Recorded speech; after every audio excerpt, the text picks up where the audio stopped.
Welcome to the deep dive. Today we're really zeroing in on something fundamental to how we experience the world. Our own thought patterns, right? Exactly. Specifically, we're diving into cognitive distortions, focusing on magnification and minimization. Yeah, you might know them as catastrophizing and discounting the positive. Right.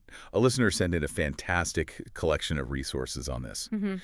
So our mission today is to unpack these ways of thinking and really understand how they weave their way through our lives and relationships. That's right. And the materials are really comprehensive. We've got bits from David Byrne's Cognitive Behavioral Techniques. Oh, yeah, the 50 ways to untwist your thinking. Great stuff. That's the one. Plus, articles from Medical News Today, the Calm blog, Oak Health Foundation, therapy trainings, Envision Your Evolution. So real, Nix. It really is. And together, they give us a pretty robust picture of how we tend to, well, exaggerate the negative things and kind of shrink the positives. Exactly. And for you, the learner, this deep dive is really designed to give you a clear, efficient understanding of these powerful ideas. We want to not just explain what magnification and minimization are, but also explore their tangible impact. Yeah. In your everyday life. And the practical side, too. Most importantly, yeah. We'll be sharing, like, a small error at work suddenly becomes this sign of, impending career disaster, total ruin. Or the headache one. Oh, yeah, the headache that immediately means it must be a brain tumor. Right. It's that immediate jump to the absolute worst case scenario. Even when there's hardly any evidence for it. Precisely. And then on the other side, you've got minimization. Okay. This is where we tend to downplay or trivialize positive stuff, our good qualities, accomplishments, even just good experiences. It's like using the same magnifying glass, but looking through the wrong end. That's a great way to put it, yeah. Something significant suddenly looks tiny, almost meaningless. The Oak Health Foundation had some good examples too, didn't they? Like dismissing a compliment. Yeah, someone says, great job, and you say, oh, it was nothing. Anyone could have done it. Right. Or, and this one can be really damaging, minimizing hurtful words from someone. Saying things like, oh, I'm just being too sensitive, or it wasn't really a big deal. Exactly, when maybe it was a big deal. So these two things, magnification and minimization, one of the sources called them cognitive telescopes, which I thought was brilliant. Yeah, that really captures it. They fundamentally distort how we see reality. You end up with failures looking massive. Looming large, yeah. While successes and good things just shrink away. So thinking about these cognitive telescopes, what's the actual impact? Like, how does this affect how we feel day to day? Well, the impact is pretty substantial, honestly. For starters, consistently magnifying failures and minimizing successes, that directly hits our self-esteem. How so? It's like constantly giving yourself negative feedback while ignoring anything positive. Over time, that really, really chips away at your sense of self-worth. That makes total sense. If you only focus on the bad and ignore the good, how can you feel good about yourself? You can't, really. And naturally, if you're always exaggerating problems, that leads to more stress, more anxiety. Right. That inner voice saying, this is a catastrophe, actually triggers your body's stress response. Like physically? Yeah, physically. The therapy trainings article mentioned it increased heart rate, muscle tension, even digestive issues, sleep problems. Wow. So it becomes a real cycle, doesn't it? Totally. You think the worst, which makes you feel anxious. And the anxiety then fuels more catastrophic thoughts. Exactly. And what about personal growth? Minimizing accomplishments acts as a barrier there, too. How does that work? Well, if you don't fully acknowledge your successes, you're probably less likely to feel motivated to step outside your comfort zone. Yeah. To try new things. Because you think, why bother? Even if I succeed, it won't feel like much anyway. Precisely. You deflate your own enthusiasm before you even start. It's like you're pre-disappointing yourself. Kind of, yeah. And these distortions don't just mess with our relationship with ourselves, they hit our relationships with other people, too. Okay, this is where it gets really interesting for a lot of people, I think. How does this play out with partners, friends, family? Well, magnification. Yeah. That can definitely create unnecessary tension. Panic, even. If you consistently overreact to minor issues, blow them way out of proportion in your head, that naturally leads to misunderstandings, arguments. Yeah, I can imagine if someone close to you treats every little bump like a total crisis, that would be exhausting, emotionally draining. Absolutely. And minimization in relationships, just as damaging, but maybe in a different way. Okay. If you consistently fail to acknowledge your partner's efforts or you dismiss their positive contributions or even their feelings, You'd feel unappreciated. unappreciated, devalued, unheard. Yeah. And it makes it really hard for you to genuinely express gratitude, too. That reminds me of something else, all or nothing thinking. One source mentioned that, right? Seeing things in black and white. Yeah, CBT Los Angeles touched on that. It's related. How does that connect? Well, that black and white view often fuels these distortions. It can create really unrealistic expectations in relationships. Makes compromise super difficult. Because if things aren't perfect, they must be terrible. Exactly. If you're in that mindset of always right or completely wrong, there's just no room for nuance, for finding a healthy middle ground. So magnification makes negative outcomes seem absolute. Right. And minimization makes anything less than perfect feel like a total failure. It's like they feed each other. They really do. They intertwine and reinforce each other, contributing to some pretty unhealthy dynamics sometimes. Okay, let's make this even more concrete. The sources had some real-life examples, right? Therapy trainings had some good ones. Tell us about Tom at work. Ah, Tom's story. Yeah, that's a really clear example of work-related catastrophizing, especially relevant now with the economy and all that. What happened? His boss sends him a simple message, right? Just, can we talk later? Okay, pretty standard. But Tom immediately jumps to, I'm getting laid off. He starts thinking about the economy, tech layoffs he read about, AI taking jobs. Oh, wow. Yeah, all these external things just amplify his anxiety. He spirals into thoughts of job loss, homelessness, moving back home. Gosh, and the actual reason for the chat. Was totally different. The boss wanted to talk about a promotion. No way. Yep. Recognizing his interest and skills in AI, actually. It just shows how easily our anxieties can latch on to uncertainties and fuel these catastrophic thoughts, even with zero evidence. That's a stark contrast. Yeah. And then there was Maria with health anxiety. Maria's story, yeah. That shows how easily minor physical things, stuff most people get, can be magnified into major health fears. What kind of symptoms? Mild headaches, bit of trouble concentrating, pretty common stuff. Okay. But for Maria, it immediately meant brain tumor. And the internet probably didn't help. Exactly. Fueled by online articles, social media searches, it just underscores how easily available information, which isn't always reliable or balanced, can escalate these anxieties. It is unsettlingly easy to go down that online rabbit hole of worst-case scenario. It really is. And James's story, that focused more on relationship anxiety and how modern tech plays into it. Ah, yes. The texting situation. Right. His partner takes a bit longer than expected to reply to a text. Which happens all the time. Of course. But James catastrophizes it into fears of a breakup. And things like read receipts probably make it worse. Definitely. Those digital receipts, the expectation of constant availability, it just amplifies the anxiety and leads to these really extreme negative interpretations of a normal delay. Wow. These stories really hit home, showing how common and varied these distortions are. Work, health, relationships. They impact pretty much everything. So now that we see how they affect us, maybe we should dig into where they actually come from. What are the roots of these cognitive telescopes? Yeah, good question. Where do these tendencies to magnify the bad and minimize the good actually start? Well, our sources point to a few key things. Childhood experiences seem to play a really big role. How so? The Envision Your Evolution article highlighted this. Experiencing a lot of criticism or maybe just not getting much positive acknowledgement growing up that can lay the groundwork. That makes a lot of sense. If you mainly heard negative feedback, you internalize that critical voice. Exactly. Societal pressures are another factor, environments that prize perfection. Like some workplaces or even families. Right. They can inadvertently foster this tendency to magnify mistakes and minimize effort because anything less than perfect feels like failure. It's like there's zero room for error, which must be incredibly stressful. It is.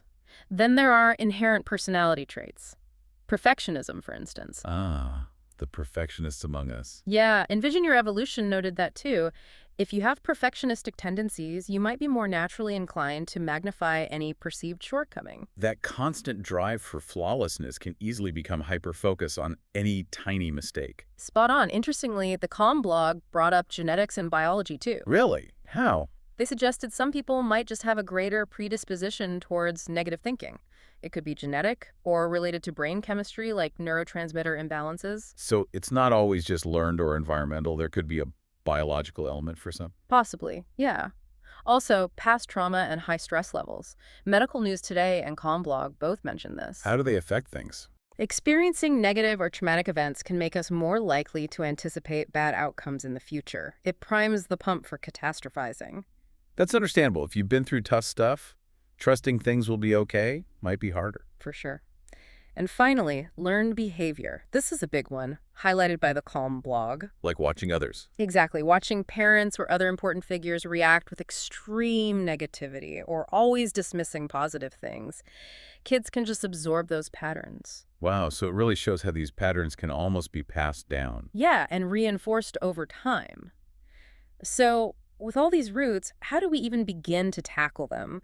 What's the first step in just noticing when we're doing this? Good point. Identification first. The absolute first crucial step, and lots of sources hit this, is just developing the ability to recognize when these patterns are happening in your own head. Cultivating self-awareness. Exactly. Paying attention to your internal dialogue, noticing when you start spiraling down that negative chain of thought. Or on the flip side, noticing when you automatically brush off a compliment. Right. Or downplay something you achieved. It's like tuning into that background mental chatter and noticing when it gets really negative or dismissive. The Oak Health Foundation mentioned looking for those downward spirals specifically, right? Yeah, downward spirals, or that habit of dismissing compliments, or even minimizing your own needs. Once you start recognizing the patterns, then you can implement strategies to counteract them. And this is where things like cognitive behavioral techniques, CBT, come in. Exactly. CBT came up a lot. It offers a really powerful, well-established framework for doing just that. Okay, so CBT. What are some core strategies from CBT that specifically target magnification and minimization? Well, a central technique, highlighted by Calm blog and Envision Your Evolution, is actively challenging and reframing those negative thoughts. How do you challenge them? You examine their validity, ask yourself, okay, what's the actual evidence for this catastrophic thought? What are the real odds of this terrible thing happening? Like being a detective for your own thoughts. Kind of, yeah. Keeping a thought record can help. You write down the situation, the automatic negative thought, and then evidence for and against it. So you're not just accepting the feeling as fact. You're looking for proof. Exactly. And then the next crucial step is actively replacing those thoughts with more realistic, balanced ones. Could you give an example? Sure. Instead of, I'm definitely going to fail this presentation, my career is ruined, you consciously reframe it. Maybe something like, okay, this is challenging, I'm nervous. Acknowledging the feeling. Right. Yeah. But I've prepared, I'll do my best. Even if it's not perfect, it's super unlikely to ruin my entire career. That sounds much more manageable. It is. The Calm blog also brought up mindfulness and meditation as really useful tools here. How do they help with these specific distortions? They help you stay grounded in the present moment by paying attention to your thoughts and feelings without judgment. Which is the hard part. It is. But as you practice, you get better at noticing when you're starting to catastrophize or minimize. And then what? Then you can use mindfulness techniques like focusing on your breath or what you can see or hear to gently bring your attention back to the present. It interrupts that negative spiral before it really takes hold. So it creates a little space. Yeah. A pause between the thought and reacting to it. Precisely. Gives you a chance to choose a different response. Reality testing is another key strategy, suggested by therapy trainings and Calm blog. Reality testing, what's that involve? It's a more direct look at the likelihood and the actual potential impact of your fears. You ask those tough questions. What's the absolute worst that could realistically happen here? Okay. And crucially, what's the actual probability of that worst case occurring? Often, when you really break it down, the fears aren't nearly as likely or as catastrophic as they first felt. Trying to get some objective perspective back. Exactly. And the Calm log also stressed actively focusing on positivity. Yeah. Like just thinking happy thoughts. Not quite that simple, but consciously making an effort to visualize positive outcomes or recalling past positive experiences that can help shift your default mindset away from automatically expecting the worst. So actively training your brain to notice the good, not just zoom in on the bad. Pretty much, yeah. Journaling came up too from Oak Health Foundation and Calm blog. How does writing things down help? It helps you spot patterns. If you regularly jot down times you catastrophized or minimized the situation, your thoughts, your feelings, you can look back over it. And see themes. Yeah, recurring themes, common triggers. Maybe notice how often those big fears don't actually happen. It builds a more balanced perspective over time. It's like creating a logbook of your distorted thinking so you can observe it more objectively. That's a good way to put it. And seeking feedback from trusted people, Envision Your Evolution suggested this can be huge. Talking it out. Yeah.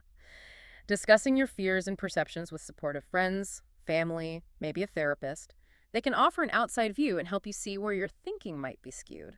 Sometimes you just need someone else to say, hang on, does that sound realistic? Absolutely. An outside perspective can be incredibly clarifying. Medical news today also had some very practical, how-to tips. Oh, yeah. Like what? Just acknowledging that, yeah, bad stuff happens sometimes. A bad day doesn't mean all days will be bad. Simple, but important. True. And learning to recognize when you're stuck in those repetitive, catastrophic loops and consciously interrupting them. They even suggested literally saying stop or no more to yourself. Just telling the thought to shut up.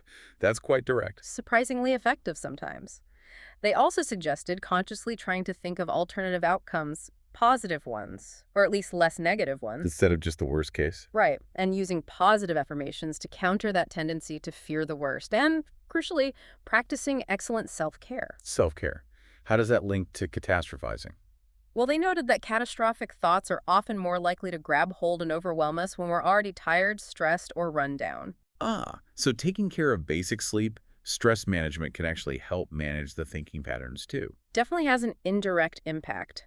Therapy trainings had a neat acronym too. FACE. FACE? Focus on the present, acknowledge thoughts without judgment, challenge the probability of fears, and evaluate alternative outcomes. The FACE. Okay, that's handy. They also mentioned the 5-5-5 rule. What's that? Ask yourself, will this worry matter in 5 minutes, 5 months, 5 years?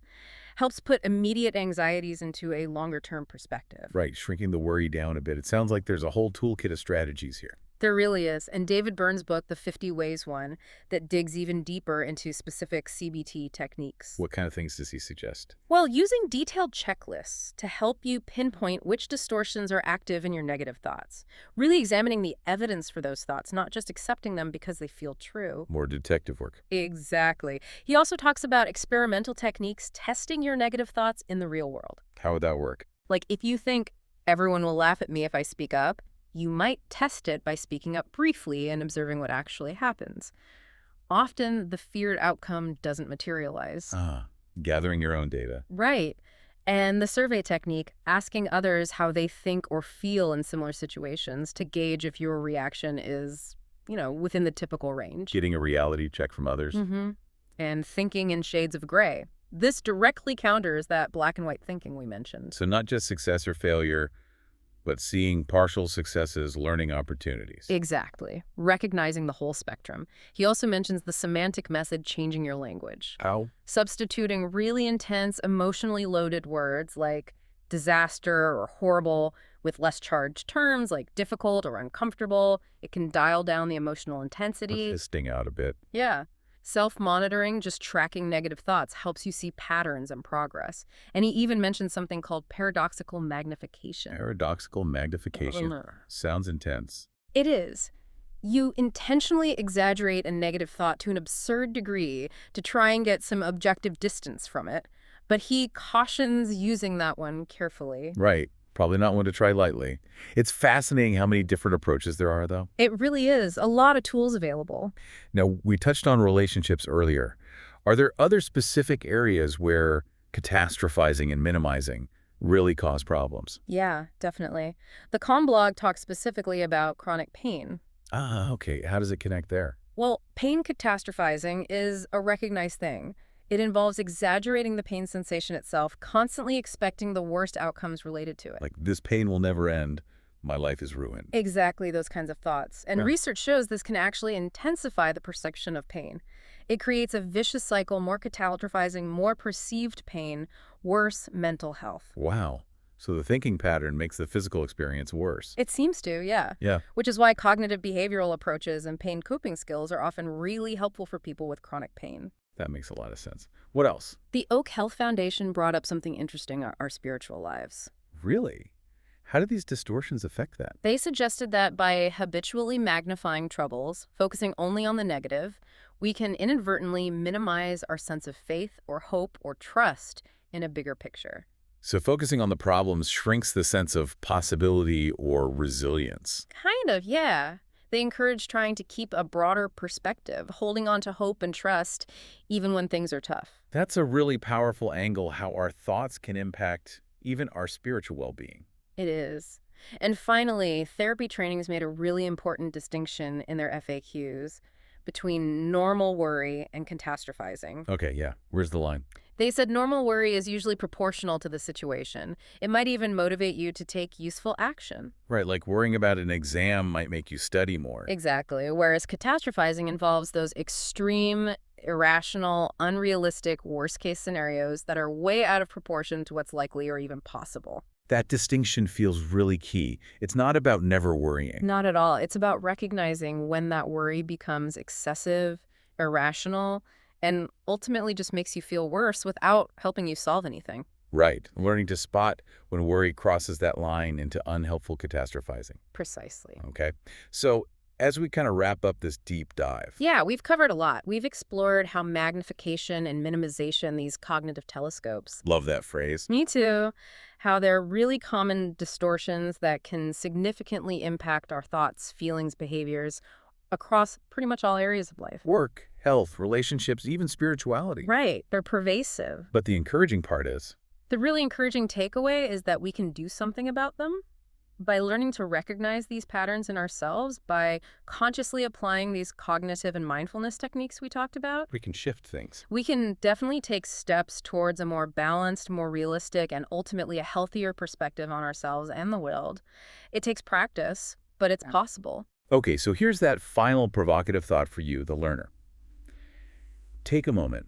Think about your day so far, or maybe just recent events. Can you spot any instances, even small ones, where your mind might have, blown something out of proportion, magnified a negative, Or maybe the opposite. or downplayed something positive? An accomplishment, maybe a kind word someone said.